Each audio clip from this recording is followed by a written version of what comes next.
You ask Tiger to solve. This deals with linear equations with one unknown. The final result is x equals 5. Let's solve it step by step. Simplify the expression. Break up the fraction.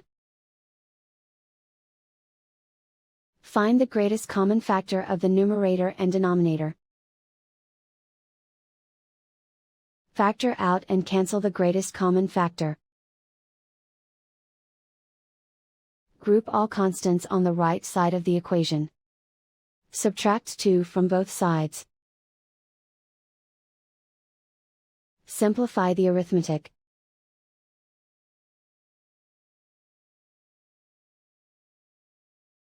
Isolate the x. Multiply both sides by inverse fraction 2 over 3.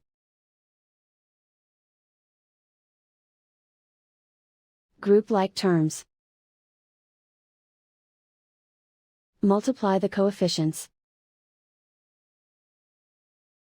Simplify the fraction. Multiply the fractions. Simplify the arithmetic. Find the greatest common factor of the numerator and denominator.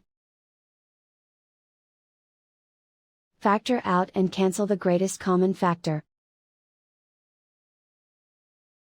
And so the final result is x equals 5.